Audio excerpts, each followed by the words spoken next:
উইকেটের উপর গজানো তরতাজা সবুজ, তার উপরেই ছড়ানো হচ্ছে কাট গ্রাস। টনি হেমিংয়ের পূর্ণ ক্ষমতার আমলে যা প্রথমবার। দেশের ক্রিকেটে যে প্রক্রিয়ার সূচনা করেছিলেন গামিনী ডি সিলভা।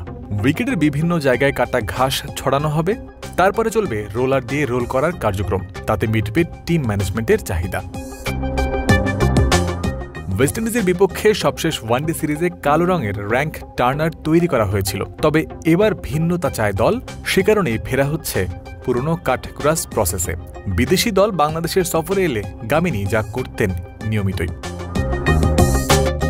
পিচের ওপর যে ঘাস জন্মাতে দেয়া হয়েছে সেটাকে কিউরেটররা বলে থাকেন লাইভ গ্রাস বা জীবন্ত ঘাস। তরতাজা এই ঘাসের ওপর নিজেদের পক্ষে কিছু ফেভার আশা করতেই পারেন নাহিদ রানা, হাসান মাহমুদরা। ডেইলি সান পত্রিকায় এক নির্বাচক তো বলেই দিয়েছেন, বুধবার বাংলাদেশের একাদশে 3 পেস বোলার দেখলেও অবাক হবেন না তিনি।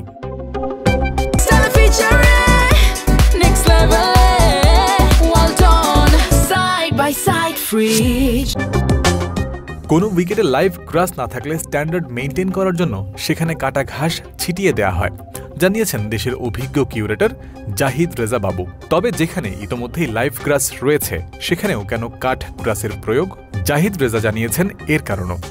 উইকেটের সব জায়গায় সমান মাত্রা ও পরিমাণের জীবন্ত ঘাস না থাকলে সেই ঘাটতি পূরণ করতে সেসব জায়গায় দেয়া হয় কাটগ্রাস। এতে উইকেটের সব স্পটে ইভেন বাউন্স অর্থাৎ বলের হাইট থাকে সমান।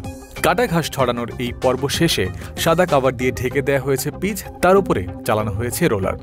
এর কারণ জানা গেছে জাহিদ রেজার কাছে। ভেজা পিচের ওপর কয়েকবার রোলার দিয়ে টানা হলে মাটি উঠে আসতে পারে এর সাথে। এটি যেন কোনো ক্রমেই না হয়, এক্ষেত্রেও পিচের সবটা জায়গায় যেন থাকে সমান। কাভার বিছিয়ে রোল করার উদ্দেশ্য সেরকমই। লাইভ গ্রাসের সাথে কাট গ্রাসের সংমিশ্রণে ভালো কিছুর আশা করছেন বাংলাদেশের হেড কোচ ফিল সিমন্স। প্রথম কদিন ব্যাটিংয়ের জন্য ভালো হবে সেরকম চাওয়ার সাথে বাস্তবতা মিলে যাওয়ার সম্ভাবনাও দেখছেন। উইকেট দেখে ভালোই মনে হচ্ছে। প্রথম 2 কিংবা 2.5 দিন উইকেট ব্যাটিংয়ের জন্য ভালো হতে পারে। একটা টেস্ট ম্যাচে এটাই চাওয়া থাকে, প্রথম 2 দিন উইকেট ভালো হবে এবং তৃতীয় ও চতুর্থ দিন কি হয় সেটা আমরা দেখব। যে কোনো ম্যাচের আগে উইকেট কেমন হবে তা বোঝার জন্য ক্যাপ্টেন, কোচ ও খেলোয়াড়দের মধ্যে আগ্রহ থাকে তুঙ্গে। মঙ্গলবার মিরপুরে এর ব্যতিক্রম হয়নি। কিউরেটরের সাথে এবং নিজেদের মধ্যে চুলচেরা বিশ্লেষণ চলেছে, বাকিরা মাঠেই দেখা যাবে। তবে টেস্ট দল যে ভালো স্পোর্টিং উইকেট প্রত্যাশা করে এবং গ্রাউন্ডসম্যানদের কাছে সেরকম কিছুর বার্তাই দিয়ে থাকে তা অন্তত বোঝা যাচ্ছে। সিলেট টেস্টের আগে শান্ত নিজের মুখেও তা বলেছিলেন। জয়ন্ত বিন্দু, ক্রিক ফ্রেন্সি।